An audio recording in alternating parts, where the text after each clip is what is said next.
Okay, ladies and gentlemen, from many shows, but mainly from Buffy the Vampire Slayer, we have Nicolas Brendon, Iyari Limon, and Indigo.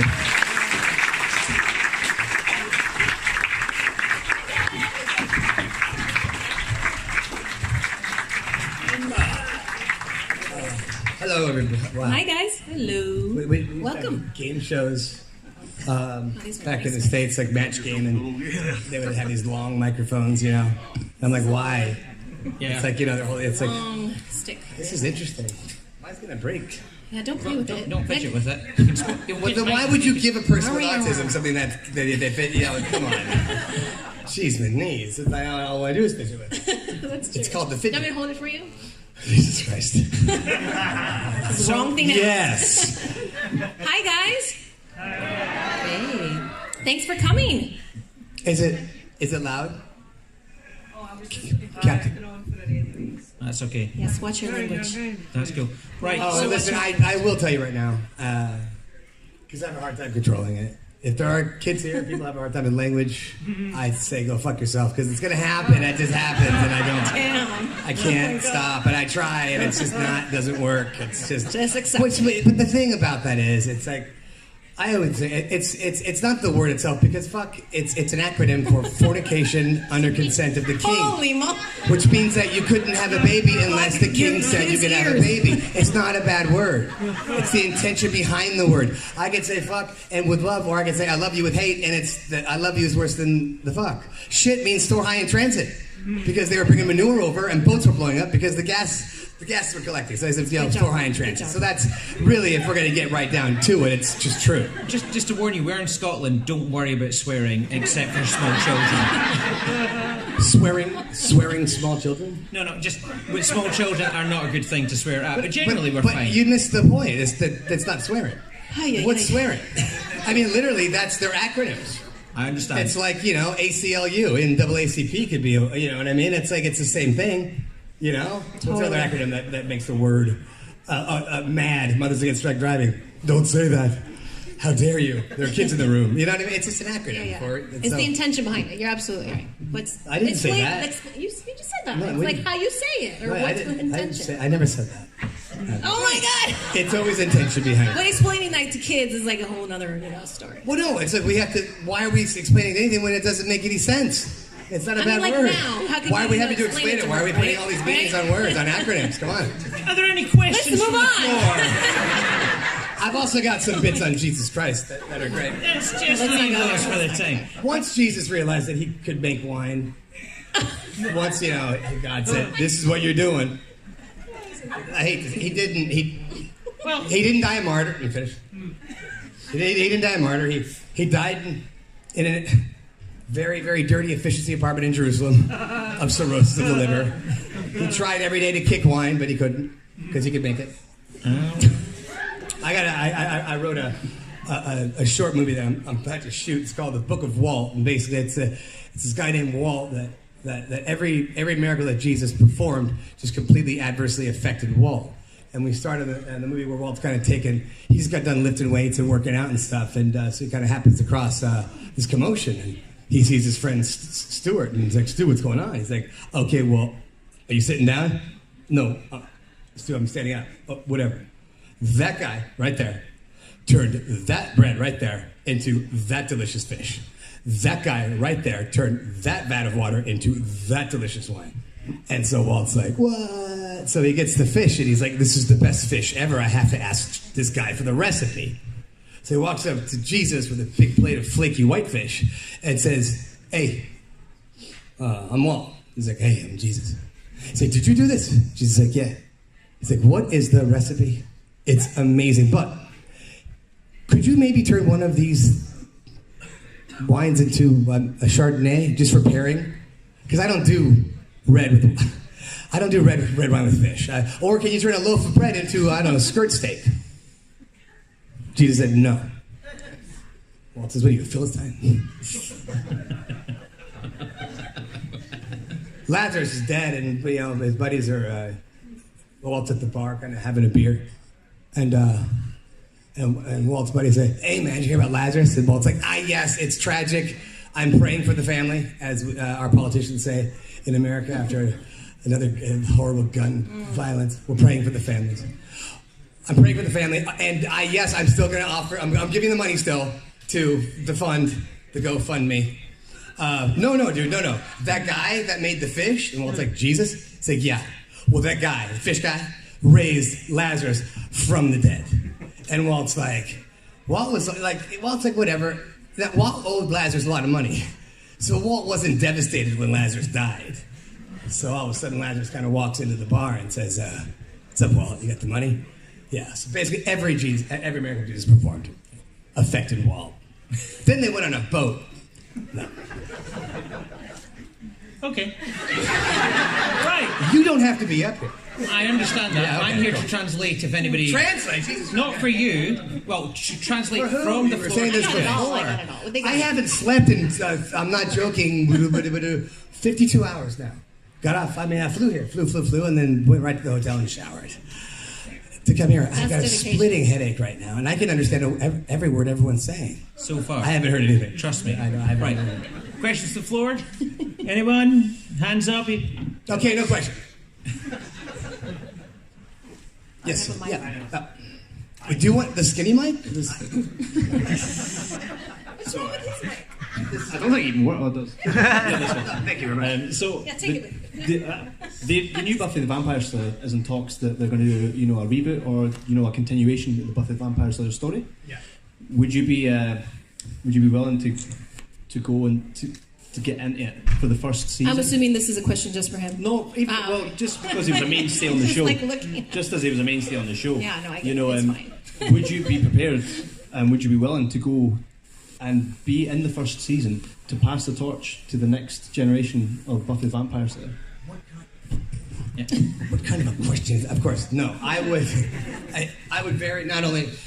There's only. I don't know if you can. It's a passing of torch thing. I think that. I talked to the person who's running the show and writing it, and I pitched her my idea, which is this. I know that the new Slayer is going to be an African American, but my pitch was, and no disrespect to African Americans, I love them all. But my pitch was basically that Buffy's dead.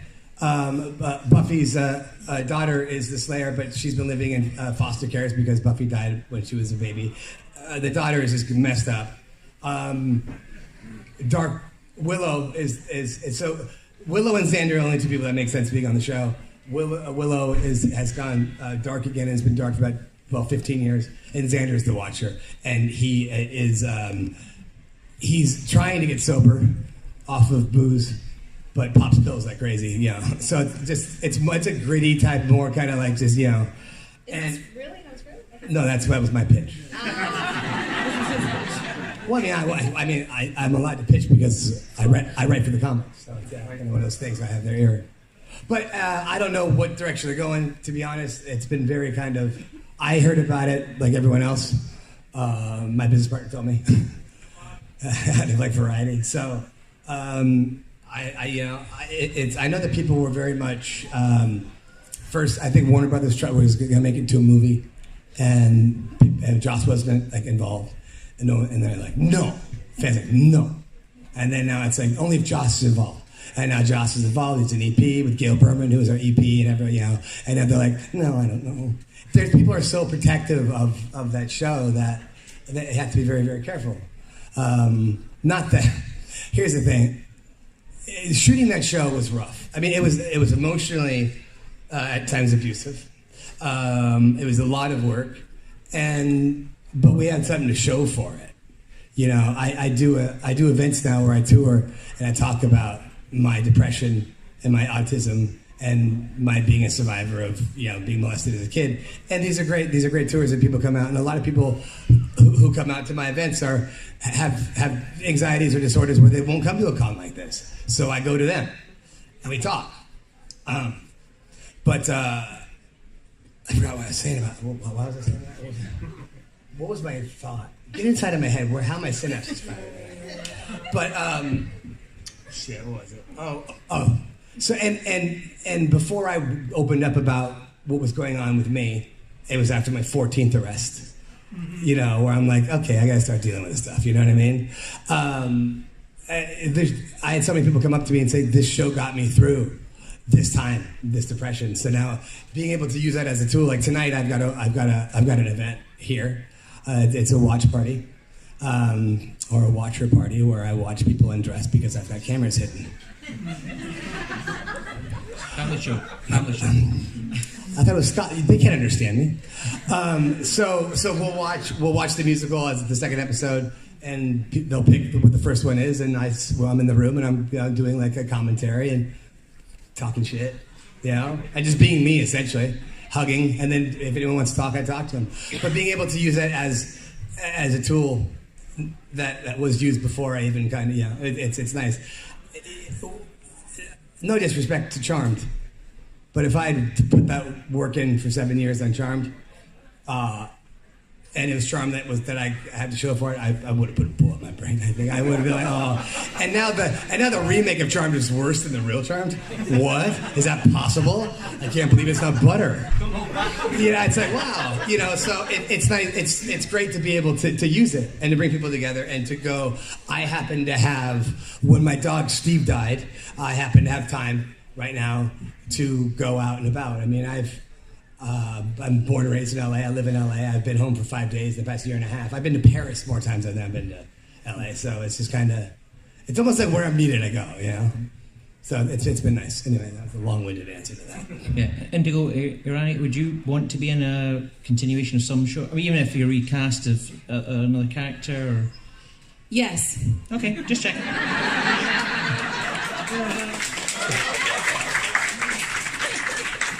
Oh, but yeah, I mean, I said, my bad. The show would only work if, oh, I get it. I just juxtaposed that. I give a long-winded answer, you give a short monosyllabic answer. I got that. It would only work with Xander, with Willow, and then with Kennedy. Right, any more questions? Hands in the air, right? One there, then you're next.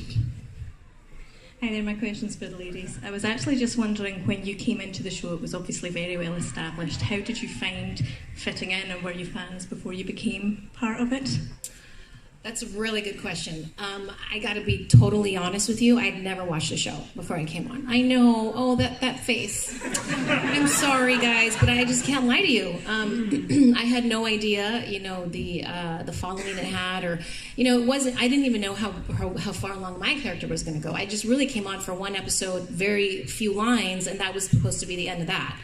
2 days before shooting the next one, I was told, oh, you're in the next one. And it kind of went along that way. So it wasn't until the 4th episode, The Killer Within, that I even knew, wow, this character is they're really developing her. And that's when I actually started doing a little work on her, which is horrible, I know. As an actor, you should never just, you show up But and then I started watching it because I felt like it was my duty to really be familiar with the show, and I realized, wow, this writing's really good. I didn't have a lot of time in between like shooting to, you know, watch it a lot, but I definitely did watch the last season, and then it just became clear to me why it ran so long and why, you know, it was as, you know, as big as it was. So that's my answer on that. Yes. It didn't work. I had seen the show before. It was really popular when I was in middle school. And so a lot of my classmates and peers were watching it. And so pretty much every day at school I would hear them talking about it. When I came in, I think all of us were kind of in the same boat. We really didn't know what they were going to do with our characters. I showed up to work the first day thinking I was playing an English character, because when I auditioned, that was the character they had me audition with. Did you audition with a British accent? I did. That's awesome. So, you would hear it? Do you remember the scene? Worked on that today. So a week later, I get confirmation from my agent, oh, you're hired. I'm like, great. They send me a script. I notice my character's name is different. I'm like, okay, that happens. They changed the character's name. Cool. So I go and I get a dialect tape, and I study a Cockney English accent for like a whole week, because I'm like, I'm not going to be one of these Americans that cheapens like the British accent. I'm going to do like a real deal thing. And then I show up to the set on Monday to rehearse, and we rehearsed the scene, and thank God I didn't have the first line, because another actress opened her mouth and she was speaking in an English accent. And I was like, I don't think I'm the same character I auditioned for. But it was cool because my character had no origin story. She was named Rona, which is a derivative of the word Ronin. So the whole idea was she's sort of a wanderer and you don't know what her story is. So she was a blank palette and I kind of got to create who she was. But I had no idea how long. None of us knew. People were dying every week. I love it where it's like, yeah, there's no... Or, we as actors, especially because we... well, I won't. Actors need attention. And so, and so the way of saying... There's no origin story, you know what I mean? And so it's that way of like, so I got to play with it and come up with it. It's like our ways of just trying to get through every day. Be like, it's like being an actor. I would not, in a million years, have anyone that I hated be an actor in Hollywood. Oh, wow. In a million years, I would not. I would say act, I would say do plays, but it's called show business. It's the business aspect of it that really kind of gets it. That's the problem. Me too. Mm-hmm. But yeah, I'm sorry. Were you done?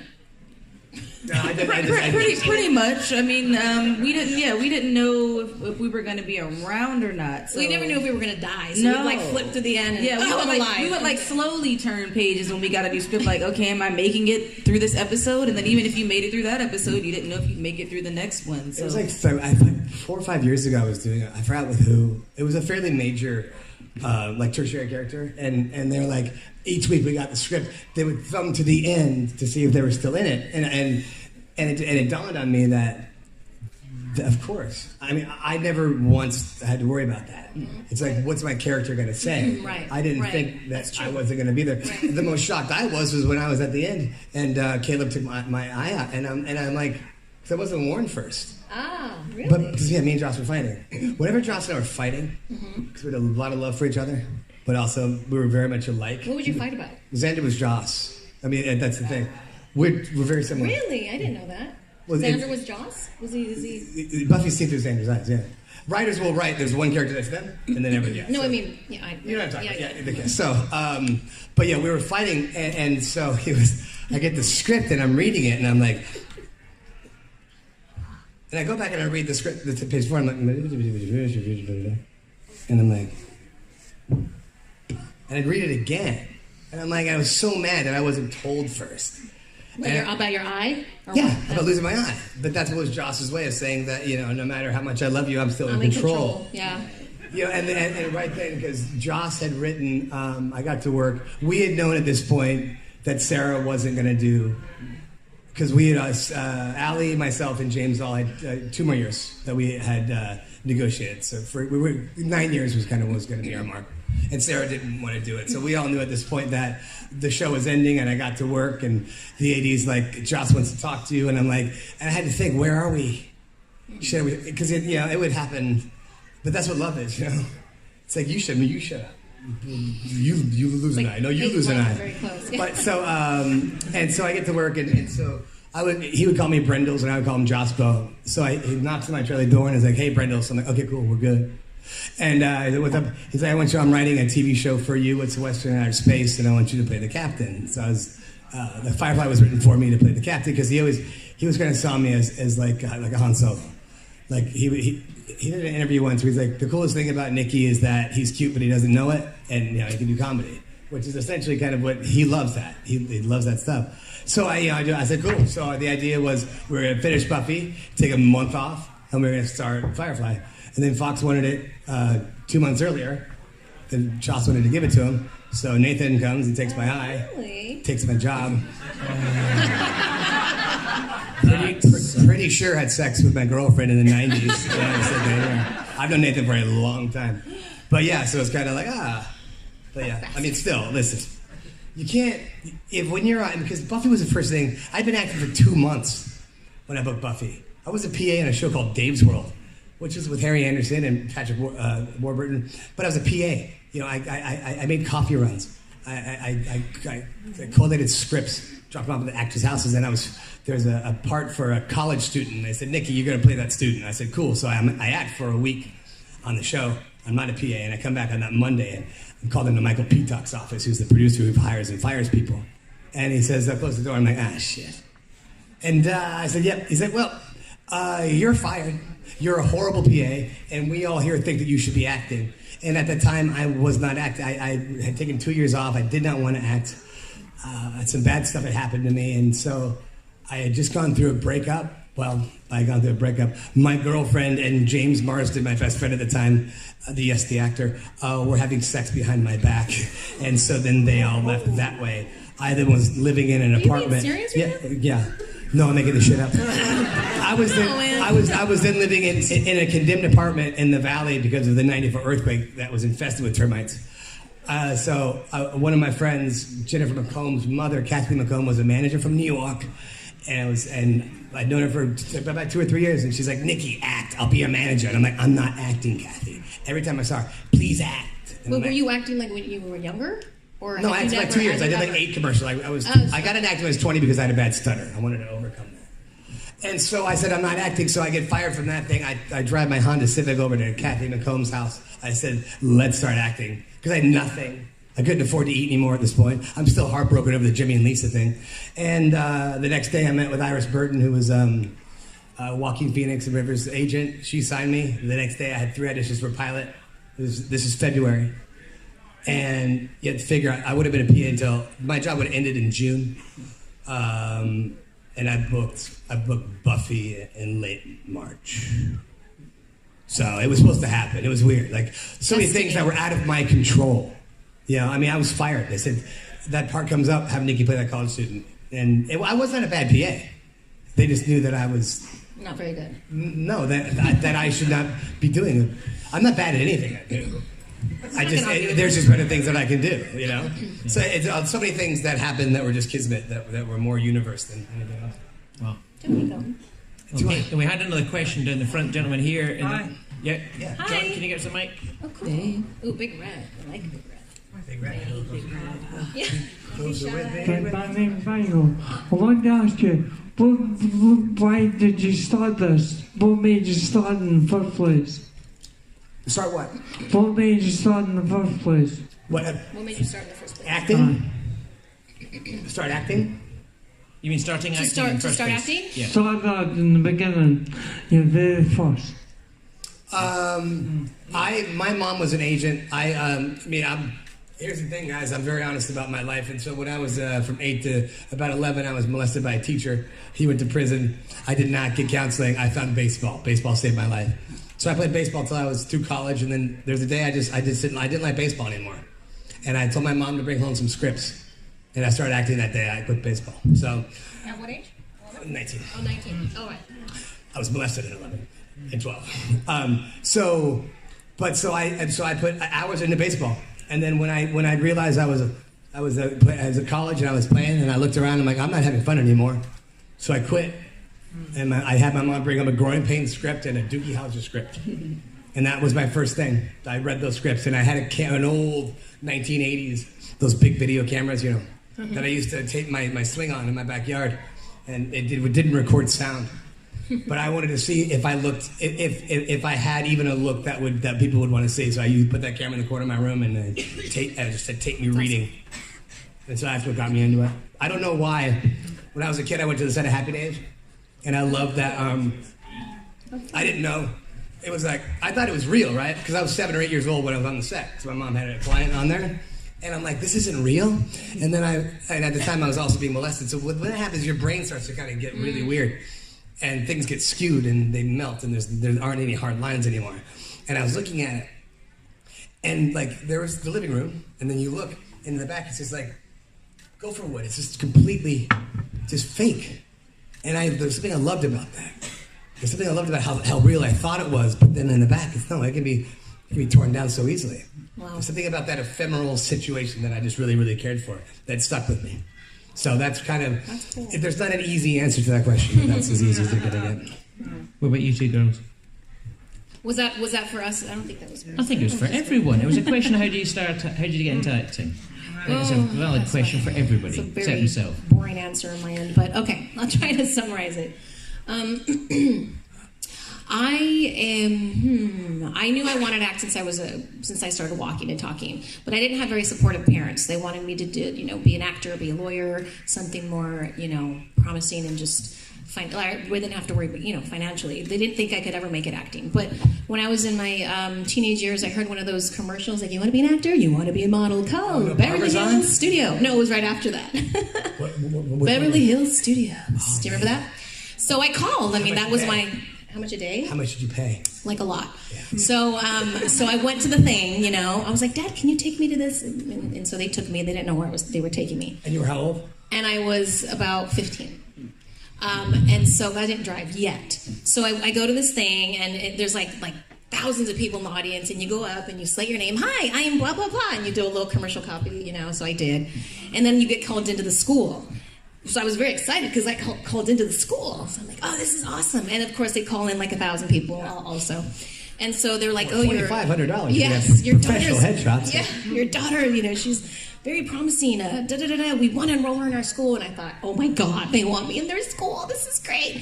It was $800, so it wasn't so bad, but it was a lot for us. Oh, I know.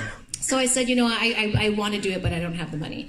That's the business part of the show that I hate. I know. So I was really bummed, but I was being realistic. I said, "Thank you very much." And so my dad said, No, we'll help you." So I actually like this story. So a friend of mine had an avocado tree, and we would every week, Friday, we'd go pick avocados, and we'd go to the swap meet. That friend also had a big rodent problem. Did she? Oh my God, they love possums. They love that stuff, man. Well, we would pick them before they fall off the tree, I think. And we'd go to the swap meet, and I would sell avocados 2 for $1. And that's how I paid for my acting classes, with avocados. What kind of avocados were they? Like Haas avocados. The big ones, yeah. California Haas avocados. So, you know, that was like my first big break. You know, then once you're in the school, you had to audition to get into with a showcase that they had every couple months. So I said, "That's it, I'm getting into the showcase." I put myself in the elevator for 3 hours and went over that one little commercial copy until I had it down. And I got into showcase, and then I got in the showcase, and then I had about 7 agents, you know, call me, and I didn't know what the hell I was doing. I started having pilot auditions. I didn't know what a pilot was. I mean, had no idea. And then my mom's still trying to kind of encourage me not to do it. I remember one day we had pagers back then because we didn't have phones yet, so my pager would go off and my heart would beat and I'd get so excited I had an audition. And I'd run to my mom, "Mom, I have an audition." And she's like, "Oh, Iyari, why do you bother going? Like, you're never going to get anything."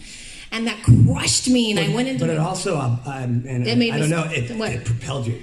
Well, at first it crushed me. I went into the room, I closed the door, and I just cried. And I said, "She's right. Like, who am I kidding? I'm horrible. Who's ever going to hire me?" And then I said... No. I'm being considerate. These little kids. Fornication under the king, no. Thank you. I should have just said it. And so I said, "No, screw this. Like, I'm gonna do it. Even I'm just gonna die trying. I'm not gonna give up."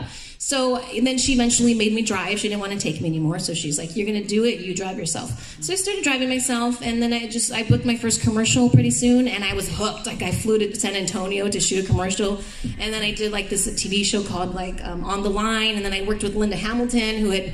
Back then, she was still really she still is, but she was still really young and hot, and she'd been on Terminator, and I was like, "This is so great." And I was like, "I have to do this forever, even if I don't get paid. Like, this gives me this high that nothing else gives me." And I just kind of kept going, and Have you tried heroin? Not yet. This guy. Okay, so you want to answer that? It's a good thing I love you, Nick. My father's an actor, and so when I was 3, I remember part of this story. I do not remember the part that he remembers. He was on a TV series back in the 80s called Amazing Stories that Steven Spielberg was a producer on. Yep, I remember that. The night his episode aired, we're watching it as a family, and I do remember a scene where he got in a fight, and I got really mad because he got thrown from a vehicle, and I thought it was really him and not a stunt person, and I didn't like that.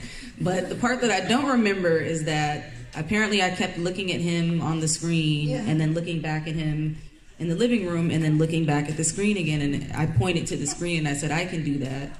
So I'm 3. No one really pays attention to what 3-year-olds say, but he did introduce me and my sister to his agent, and I'm still doing it. So I had some sort of a sense of self-awareness and knowing what I wanted to do at that early age. But I teach at 3? Now. Yeah. Wow. That's weird, I know. I'm 47. I don't know what I'm...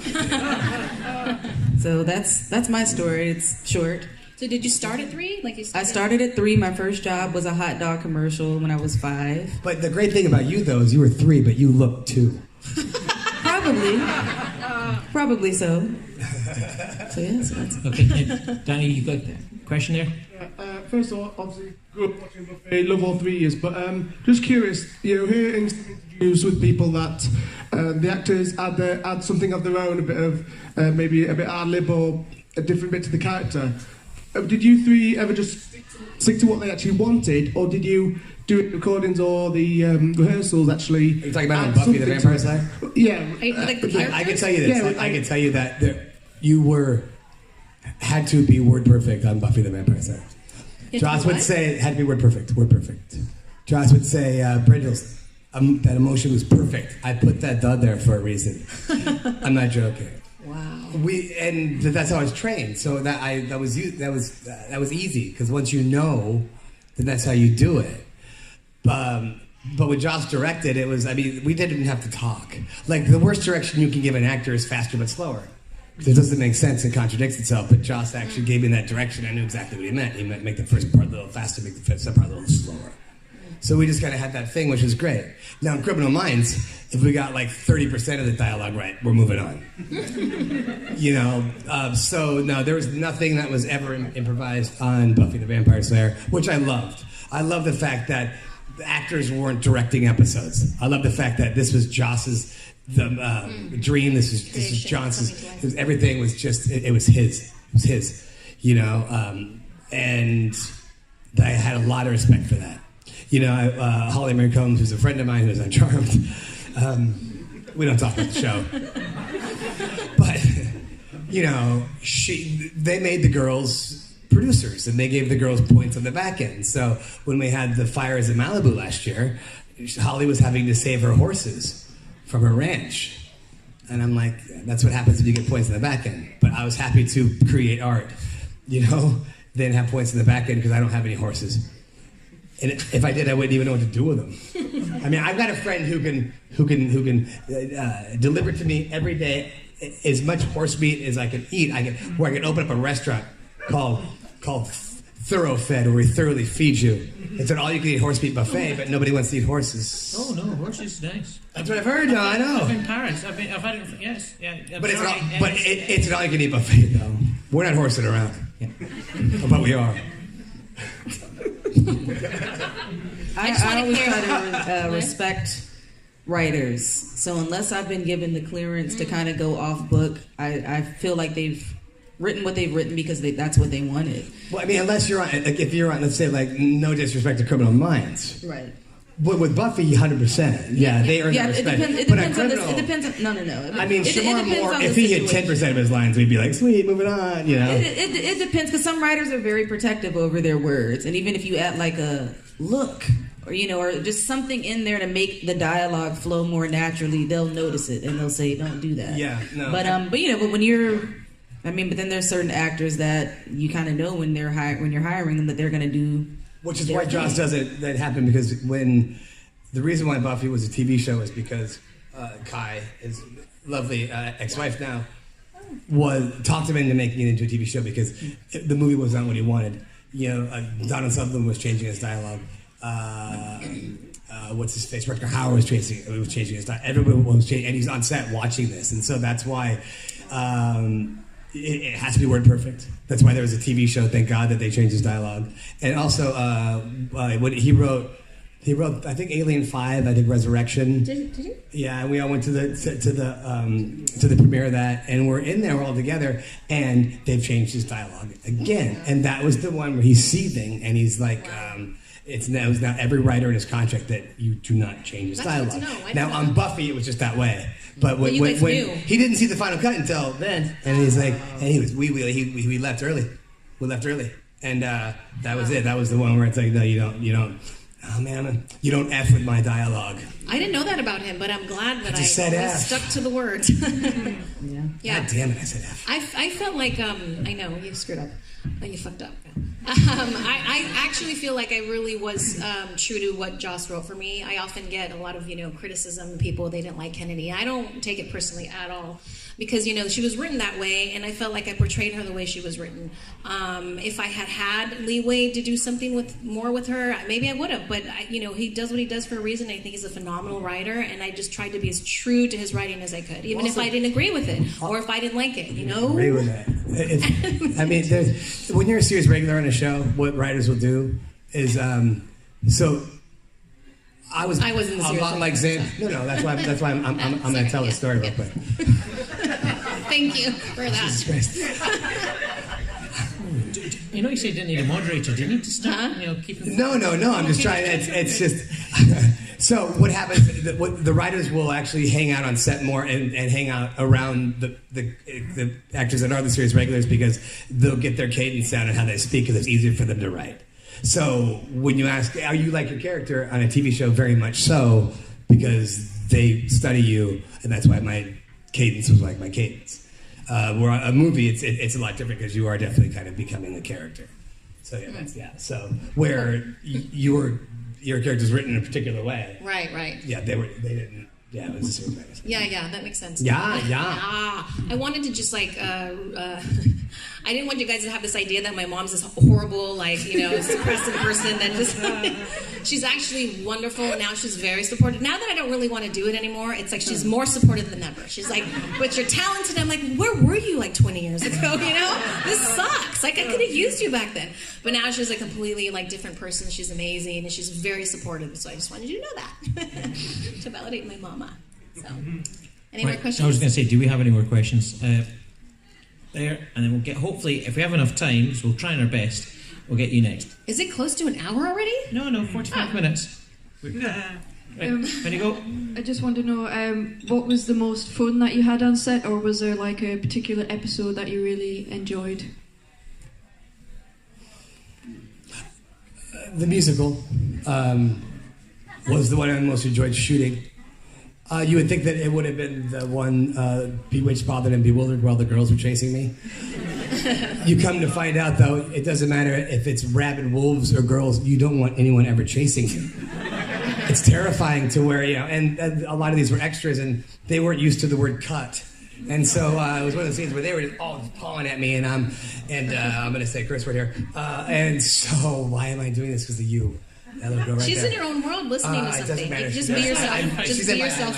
So anyway, so it's like the director says, cut, and then they keep going, and I'm like, he said cut, god damn it! And I stand up and I'm like, fuck, and I just walk out. You know what I mean? I was just so mad because you just don't want anyone. It's like why I don't like Easter, because I don't want things ever hidden from me. This is great. It's right there. I open it up. Oh my god. So the musical, and fun. I was able to. There were times where I was able to step outside of myself, and it could be my autism, and really look and enjoy the how magical and the magistry of what we were doing. In the musical, or in just period. Oh. At 4:00 in the morning when we're outside on location, and I'm like, oh my god, I can't believe this is my life. I was able to really do that. So awesome. There was not a single moment. It was a lot of moments, a lot of nice colors for me. That's amazing. I hear so much on that from all the actors. What, did I interrupt you? No. Okay. You're just funny. No, I find you entertaining. Okay. I hear that a lot from a lot of the actors that the musical, that's their favorite episode. I wish I had. That would have been amazing to be a part of. I mean, I can't sing, but would probably been the only time. Allison didn't sing. Allison can't sing? She didn't sing. Oh, she didn't? No, have you seen it? I've seen a lot of it, yeah. This line is mostly filler. Did sing. She did sing. What are you talking this about? This line is mostly filler. That was her line. Yeah. Do you want to answer that question? Your favorite? I think the first time we actually got to do some fight choreography, what was that, Dirty Girls? The episode where Buffy leads us to Caleb and he destroys all of us and breaks up my arm. Because we had a lot of episodes where we were just constantly being lectured and trained, and it was episode after episode. Sarah was like, why do I feel like I'm giving the same speech in each episode? So when we finally read the script and we're like, oh wow, we actually get to put our training into action. That was exciting. But then I had a cast the rest of the season, and that wasn't exciting. I was like, well, I get my arm broken. This is so crazy. And then it was like a broken arm for several months after. But yeah, we're an eye patches. It's so. You walk got the eye into patch. stuff. I got the cast. I mean, Josh got me. Do you? Well, also I think he knew that we were going to do comics, and a comic character with an eye patch is cool looking. Yep. So it all worked out. Yeah. I've got to be I've got to be straight up. I was so. And no disrespect, I hated the potentials. I hated that whole thing. I wanted the show to finish as it started with the core. You know what I mean? Yeah, I think. And also too, I'm not good at saying goodbye, and I was mourning lots of family, you know, and all these people are there now. And I'm like, I just want to do it. You know what I mean? I have to say that I probably picked up on some of that energy because it wasn't very easy for us. Like honestly, I don't know how you feel about it, but it wasn't so easy to come into a show that's obviously well established. The relationships are obviously they've got this dynamic thing going on that we're not clearly a part of, you know. And not that we wanted to, because of course, like I can't invade that or be disrespectful in any way. But it was like. There was no like real place for us. Like, so I came in first, right? And I didn't really know where my place stood. And then they came in, and then I kind of gravitated towards them. But then they'd be dying off, so I'd be like, you know, with no potential friends anymore. And I mean, it was just weird, you know. Like I didn't fit in, and as an actor, you know. But it was fine. I mean, I took it all. I had my good days, my bad days, days where I cried, days where I'm like, oh my god, like I love working, but I don't fit in here, like you know. Well, in year 7 too. I mean, we'd gone through a lot of shit. Too. Oh, I know. By the time you got there, that was at the tail end of totally. And 7 I get years. it. And I get it. And I totally get it. Yeah. It was rough. And I wasn't trying to be. And again, no disrespect to Sarah Michelle Gellar, but you know, like she was number 1 on the call sheet. I was number 2. I was number 2 on the call sheet. There's a huge chasm between 1 and 2. You know, she worked her ass off, and that's great. But if you look at like Veronica Mars, they all get along. That's a great set because number 1 on the call sheet sets the tone. I would have been number 1 on the call sheet on Firefly, and it would have set a great tone because I've done it. That's true. And I've looked, and I've learned, and I've watched, and I see how that really kind of can be demoralizing if a person doesn't come out of the trailer for 3 hours. You know what I mean? So it's kind of like, and so there's a big part of me where it's like, because I never watched Firefly just because it was too close to me. I'm like, you know. Huh. But I've had people who have. I'm like, how would the show have been different? I've never watched Firefly. Yeah. Seriously, I'm the only person in the world who's never watched it. You and me both. Cool. At a table. Yeah, awesome. Take a picture. Yep. No, seriously, I've never watched Firefly. I haven't watched it either. My favorite TV show on right now is Bob's Burgers. It's the best characters. It's the best. It's great. And I don't like cartoons, but man, it's just the best. And one of them, Tina, they're also huge fans of Buffy. And if you look at it, there was one character. His name is Xander. There's another one. His name is Willow. One time, Tina's like going for debate, and she's really bad at it. And the guy that's coaching is like, "Find your passion." He's like, "My passion is I think about when Fox canceled Firefly." You know what I mean? So it's neat. It's weird that I'm a part of that iconic type, you know, that pop culture thing where it's like my name pops, my character's name pops. I'll tell you what's weird, and I'll stop. I will shut up after this. No, you won't. But it's all good. I don't know you that one well. question That's waiting funny. in the wings, so you know. Let me just this is. Keep going. I'm just saying we've got one waiting questions waiting in the wings. Yeah, just let you know. It's honestly it's a quick story. That's fine. I mean, I would have been done already with it. That's okay. So I was at Salt Lake City Comic Con, and this is where. So there's a woman there with 3 sons. She's like, "Hey, Nicholas, I want to introduce you to my 3 sons. This one's Xander. This one's Nicholas. This one's Brendon." And I'm like, no. Well played. Wow. Okay, right. I know we said it was going to go to you next. Unfortunately, somebody else has got the mic. Sorry. You might get it. It's ready to go. On we go. Well, who is it? Which one was one that we're not going to? You and then you. Yeah, we will do it. Why not do it? Okay, on you go.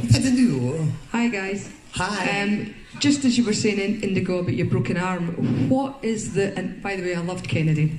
Thank you. What was one of the worst injuries that you ever got in Buffy? Because it was quite full on at some points. I know Xander had a few punches and stuff, but you guys, the girls, obviously, you were quite physical as well. So just any injuries you've had? What was your like a real question? injury? If we got any injuries? Yeah, What's sort of injuries have you had when you've been filming? That's funny you say that, because oftentimes they would have, well, most of the time they would have a stunt double, which pissed me off because I finally get to do stuff and I don't even get to do it because they have someone else do it.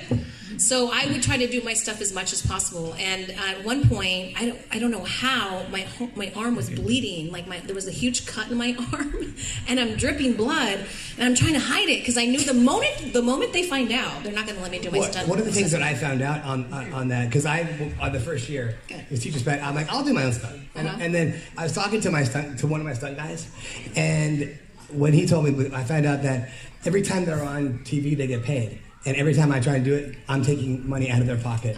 And then once I found that, once he told me that season 2, if I said, I can't take that hit. I wanted my stunt guy to get on camera as much as possible. That's really nice. But that's when I found that out. I'm like, no, I can't do it. But I had the same stunt double as Buffy, and she also did someone else. She was constantly. Oh yeah, true. But so I did get hurt. I don't remember how exactly, but I did get a big gash in my arm. But I loved it. For me, it was like proof that I was really doing that I was really doing it. So I always look forward to all the fights and all that. That was my. She finally felt something. She was numb for the longest time. That's why I cut myself. Oh my god. Okay. I didn't have a stunt double. I used to do my own fights, but I did almost die on set one day. We were in the scaffolding. Yeah, we were on the scaffolding outside above concrete, and we were all. There's one of the pictures that's at the autograph table is a picture from that scene, and it was very short. It was only like a 10-second chunk of this scene that they wanted to get before they broke us for lunch. And I started feeling lightheaded, and I was like, ooh, I kind of feel like I'm going to pass out, but whatever, I just have one line. I'm going to get through this. And I never got to my line. And next thing I know, I'm like feeling woozy, and then I'm down. They caught me. If Felicia Day and Iyari were not on the side of me, I would have fallen off the scaffolding probably 100 feet down to concrete. What? So I come to with, cut, medic. And so they go get the medic, and they dose me up with vitamin water and emergency packets and all this stuff. But yeah, if they weren't there, I definitely would have fallen off, and it would have been a tragedy of death on the set. But fortunately they were there. So my God, you say 100 feet, huh? Yeah, it was. They were taking risks back then, but you kept taking those little white pills because you had to fit into that costume. I don't know why I almost passed out. Because you were hungry. It was lunch. Maybe it was that. They gave me pills and stuff. They gave me pills and vitamin packets and all kinds of stuff. Your blood sugar was low. Hi there, it's a question for all three of you. Hi. Who was the biggest pranker? Oh, hi. Hey! Who was the biggest pranker on Buffy the Vampire Slayer? It depends on the prank. What I would do is I would somehow finagle their social security numbers out of them, and I would have 5 different people spending their money. That's a longer play. Technically fraud. I never witnessed any pranks. Honestly, not many pranks. It's a felony, and I probably shouldn't have said that because I don't think there's not a statute on that. Again, it's not getting filmed. Joking. I mean, they say that, but there was no one pranks. But I didn't not, personally. Because we were always under the gun. We were shooting 3 or 4 units at a time, which is highly illegal. You just couldn't do it. There was no time to stop. At all. We had to move from there, we had to move there, and it was an exhausting show to shoot, and it really was. By year 7, by the time Iyari came behind and was doing that and not knowing where she fit in, I would because I have a rocking chair that I would have in the front of I have to rock a lot, so I was in the front of my trailer, and I'd kind of sit there, smoke cigarettes, and watch the actors go audition, because we would shoot where they audition, and I'd be like, good luck, and then I come out, I'm like, I had to go. Cool. Come here real quick. It was a compound. It was barbed wire. I said, you see that barbed wire around there? I bet you think that's to keep people out, huh? No, it's to keep me in. You know what I mean? I'm like, all right, thanks. Good luck. You know, old, wise, salty fisherman. Were any pranks played in you guys? No. What's sad about that? I have one question. My best friend stole my girlfriend, and then they... Well, yeah, there is that. That's not a prank. That's a really bad life story. We're going to be wrapping up in just a second, but I do have one question. Did anybody steal anything from the set? Yes. See, there's always one. I got my remember those jackets they gave us? Those black jackets. Oh yeah. I didn't get them. I loved that jacket. someone stole my jacket. And I think I had something in it, like a camera or something. My stuff would disappear often. I think our chairs would be put out kind of far from set, like the potentials were kind of like way over there. I mean, whatever. Do you remember? They put our chairs like in the dark. I was. And so my jacket got stolen. I don't, What, your wardrobe jacket? No, my jacket. No, I think stolen. I think actually. Not yours. Did you take anything from set? Yeah. Oh, like did I steal anything from set? Yeah. No, I didn't think about that. Yeah, no, call the police on that one. Damn. No. Yeah, I'm sorry to hear about your jacket. Yeah, it's tragic. You know what? I feel bad. No, yeah. So Christ. It's normally somebody takes. Oh yeah, I took that knife that stabbed me with. Security. It hurt me. I took 4 things. I took on the Wish where I was a vampire. It was the lovely Barney's leather coat that I took, and I had for like 2 or 3 years, and it fit like a glove. And I left it back in my drinking days. I left it at a bar in Tennessee, and I'm like, shit. I'm like, what am I going to do? So I go back to work and stole the other one because there was one for my stunt double, so I got that. The shoes that I wore in the musical number, I'll never tell. I have those still. You still have them? Still have those. They're in storage. And then there were 2 eye patches, two working eye patches. I took one, had the whole cast sign it, and then again. Back when I was a drinker, I live in Venice Beach. I gave it to a homeless man in Venice Beach, and I said, "Hey, buddy, this is worth something. Hold on to it for a little bit. It's gonna be worth something." And I gave him a $100 bill. Wow. Have a good night, yeah. You have a good heart.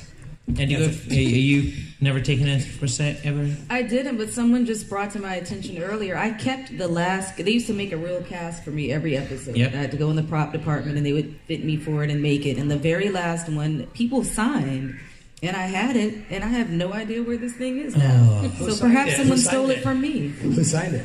The potential signed it, like different people. People on the crew signed it, and I was like, "Yeah, I'm keeping this." And I completely forgot that I even had it because it's been gone for so long. And then someone reminded me earlier when Someone stole it. Someone had sold to it. have taken Someone it. sold it. Yeah, that's weird. Oh well. Well, and on that note, we're going to have to wrap up. I know, it was like kind of a weird way to end. Dark note. I know. Thank you very much, everyone, for coming along. Guys. A big round of applause for our guests. Thank you, guys.